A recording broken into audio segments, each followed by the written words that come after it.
Hello, we are Group 2 and our project title is Programming Language Augmentation Device for Students. The group members are Akshat Gupta, 18BIT0330, Harsh J. Shah, 18BIT0369, Neeraj Vankadari, 18BIT001, Rahul K, 18BIT0026, and me, Dhruv Gupta, 18BIT0339.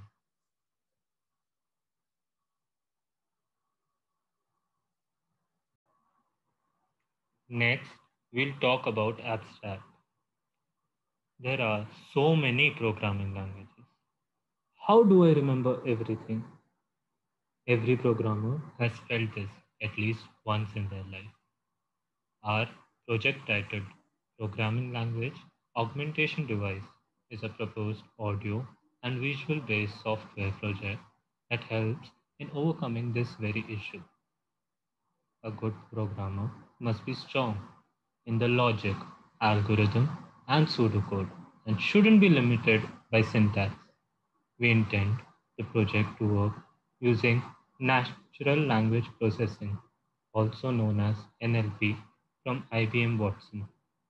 The project will take in input in any programming language and then change the code into the syntax of another desired language. This way, one never has to worry about just knowing one language and can always focus on the problem instead. Another feature of the project can be personal assistant, which works using voice commands just like Alexa or Siri. You will be able to tell it which language you want the code in, and it will give you the desired code in that language. So, if you know the logic to a problem, say towers of Hanoi, all you have to do is ask the assistant to return the necessary things like a recursive function, print statement, etc. And then you can combine them and form the program.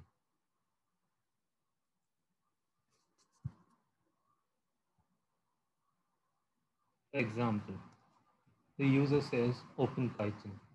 So the assistant will reply by saying Python NLP server running.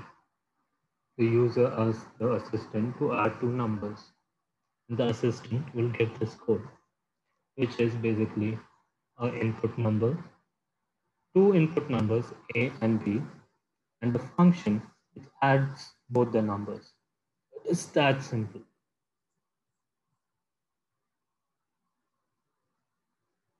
My name is Rahul K, 18BIT0026, and I'm going to explain about the target users for our project. So our main target users are students like us who are taught multiple coding languages but personally prefer working in one language.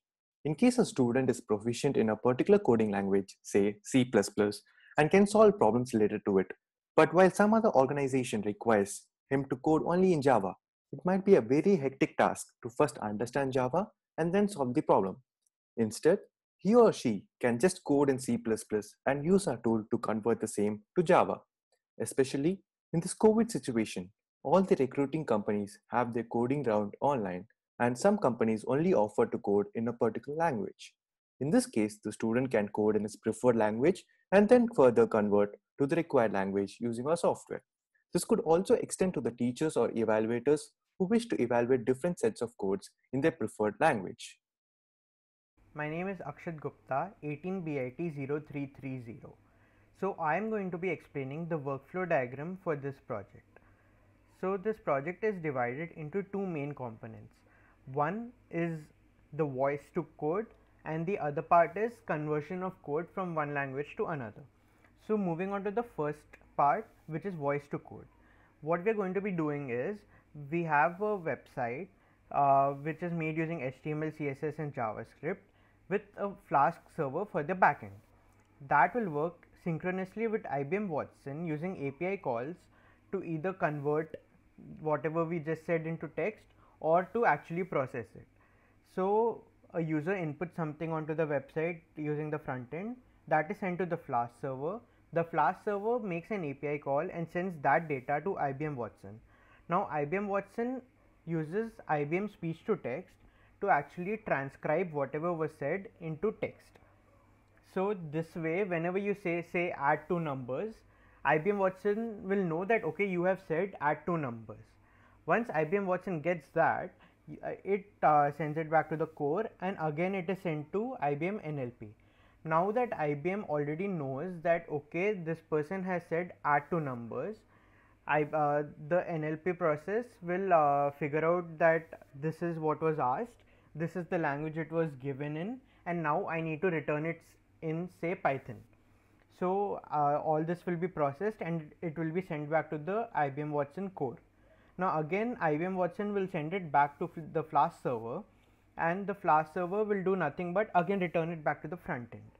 So this way all what was said has been processed, the expected result has been given, and it has been returned onto the front end.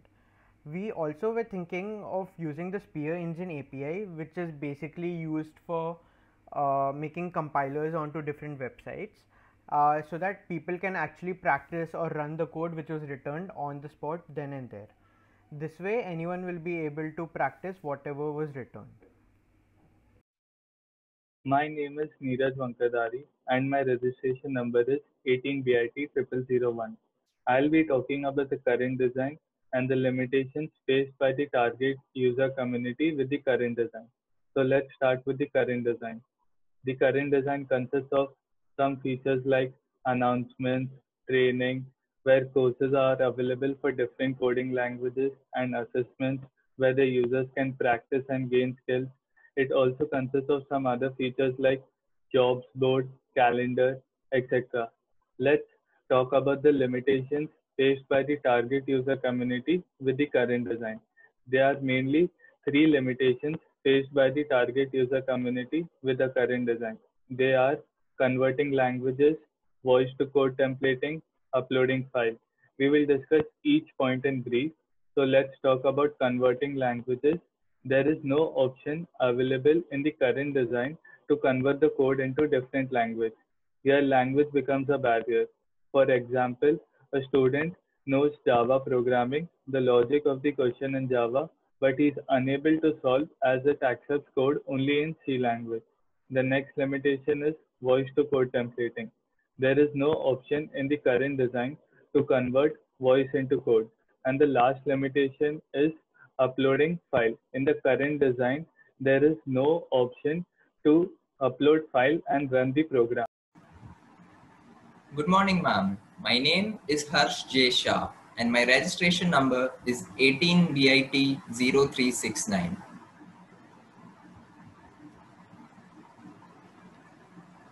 So coming to the solutions for the current design. In our project, we plan to overcome the limitations faced by the students with the current design. So coming to the first feature, code converter. As we all know, there aren't a lot of apps which can convert code from one language to the other. And that is why this happens to be the biggest problem faced by the students currently. So in our project, we plan to develop a mechanism through which a user can type a code in a particular programming language, and by just pressing a button, the user will have access to the same code in various other programming languages. So suppose if a student is well versed in language C++, but he doesn't know Java very well. So what our app will help the student to do is that the student can input a program coded in C++ and our application will help to convert the code from C++ to Java. Moving on to the second feature, code generation using voice recognition. Here, we target users who want to generate a particular code in a programming language they aren't familiar with. This feature requires the user to input a voice recording about the operation he or she wants to perform in a specific programming language, and the related code is displayed as the output. For example, if a student wants to compute the sum of two numbers, the student will just have to give a voice input saying he or she wants to know the code for computing the sum of two numbers, and the output will be displayed. The next feature in our project will be better user interface. Although there aren't many related applications other than the normal online editors for code conversion, we are looking forward to provide the best user interface for our target users. We will also have an additional feature which will be the file upload option. Here, the student can upload programming codes from his or her own system and the related output will be generated. Next, we'll discuss about the literature survey. We conducted a literature survey of about 25 papers so that we could improve our project and take into account whatever was missing in these surveys to improve our project. First paper was augmented primitive data types of programming languages.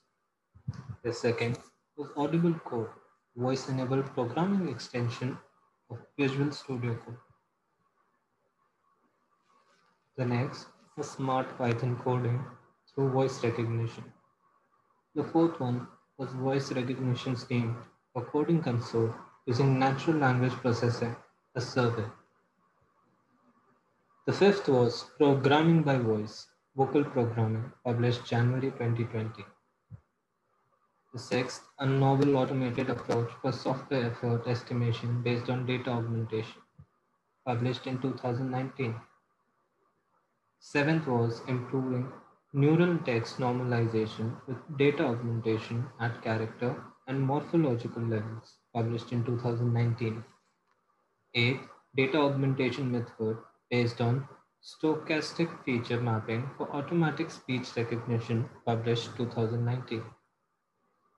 The ninth one was the good enough compositional data augmentation, published 2019. The 10th, dynamic programming search for continuous speech recognition, published 2019. The 11th was exploring data augmentation for improved syncing voice detection with neural networks, published March 2019. The next was filtering of a sound signal acquired by a voice recognition system, published in 2020. The next, improving classification accuracy using data augmentation on small datasets, published in 2020. The 14th was comparison of data augmentation and adaptation strategies for code-switched automatic speech recognition, published in 2019. 15th, data augmentation using GANs for speech emotional recognition, published in 2019. The next, a method of speech coding for speech recognition using a convolutional neural networks. The next, HMM voice recognition algorithm coding, published in 2019. The next, audio speech coding using the matching pursuit with frame-based stochastic optimized time frequency dictionaries and its performance evaluation, published in 2018. The next, spectrum enhancement with sparse coding for robust speech recognition, published in 2018. Programming by voice assistant tool for physical impairment patients classified in a peripheral neuropathy centered on arms or hands movement difficulty. The next was Hello Robot, published in 2019. Next, speech coding, speech interfaces, and IoT opportunities and challenges, published in 2019. Voice Note, an intelligent tool for momentary transactions with integrated voice support, published in 2019. The next was an efficient speech coding technique for secure mobile communications, published in 2018. And the last, an enhancement steganographic code and its application in voice over IP steganography, published in 2019. I will be talking about task analysis. Task analysis is a process of analyzing the way people perform their tasks, the things they do, the things they act on, and the things they should know. The three major steps in task analysis are: first, identifying the task to analyze; second, break down the task into subtasks; and the third step is identify the steps in subtasks. So let's talk about the first step, that is identifying the task to analyze. The main objective of our project is to convert the code of one language to another, either through typing or voice commands. The second step is break down the task into subtasks. We have identified our tasks. Now we need to identify the subtasks, the smaller chunks of the larger task.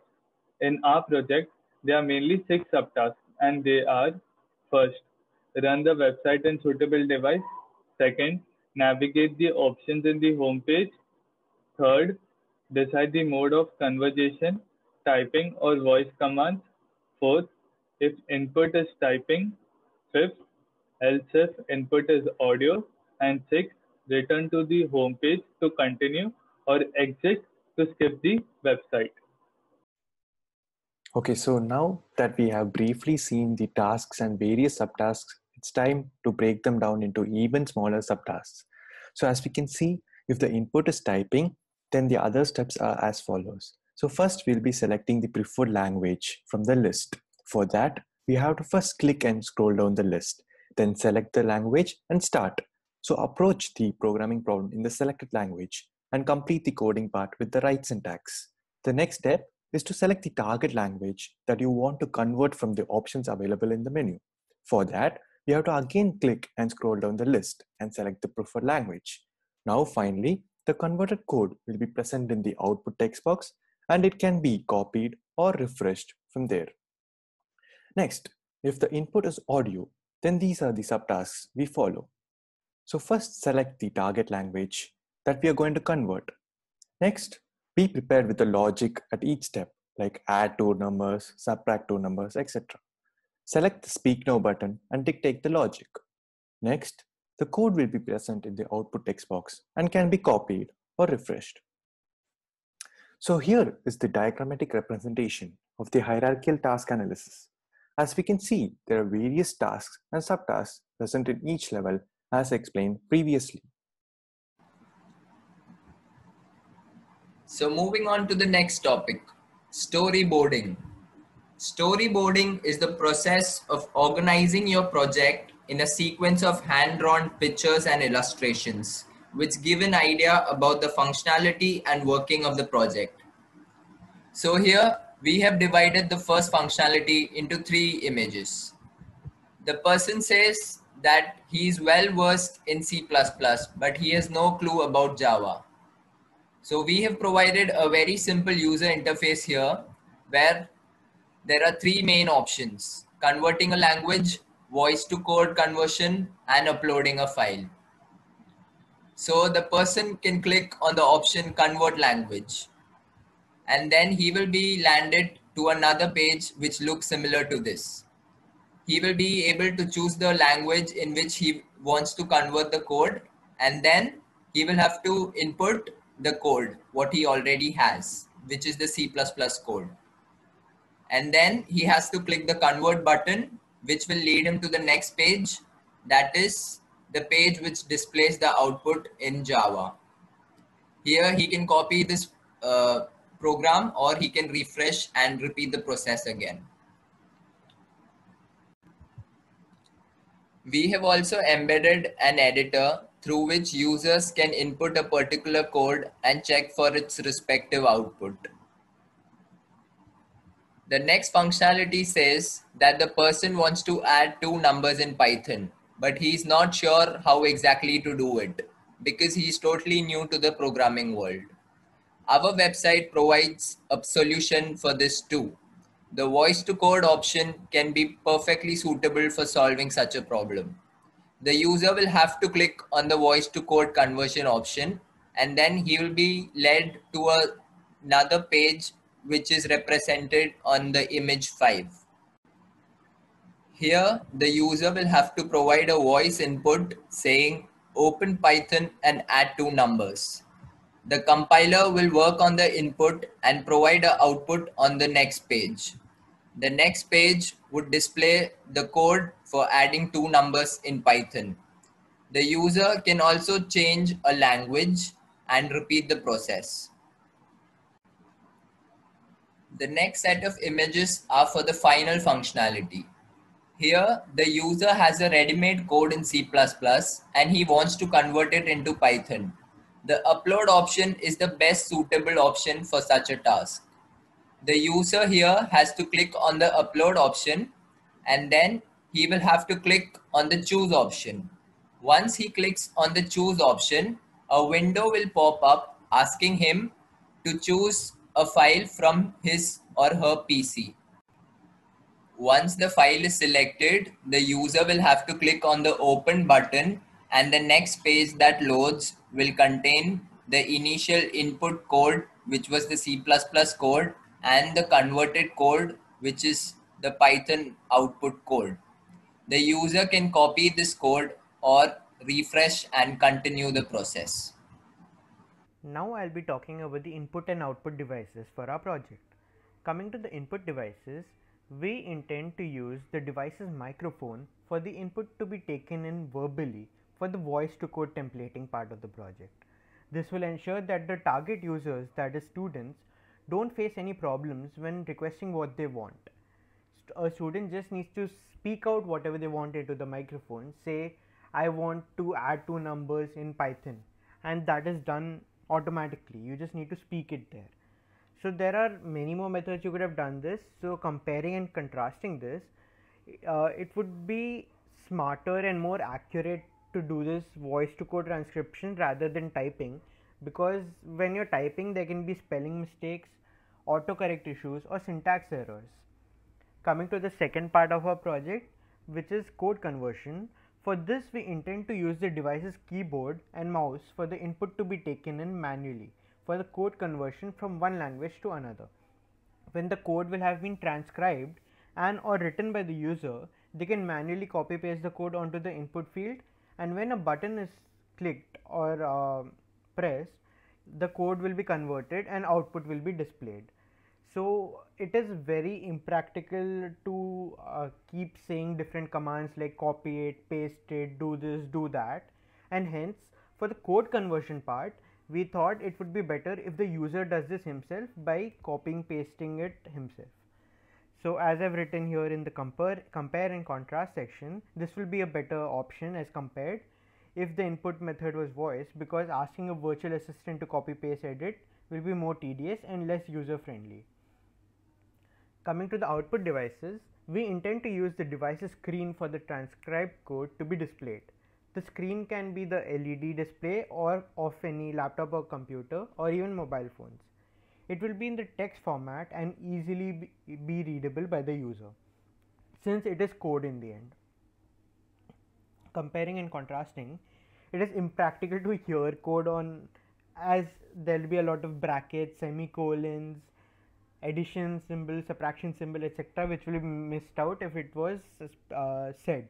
This is why it will be displayed as plain text. Coming to the second part, we intend to use any component on the device's screen for the converted code to be displayed. The screen can be the LED display or anything like that. Once again, it will again be in the text format, so it can be read very easily. The reason is going to be the same, and to add on to that, it would be possible that with upcoming technology we can use holograms to display the code in front of the user's eyes in the future. So right now we have planned for it to be done and displayed onto the laptop screen, but holograms are becoming a very prominent thing nowadays, and we intend that in the future the code will directly be visible in front of the user's eyes or maybe on the smart glasses. So this was the complete overview of our project. Thank you for watching.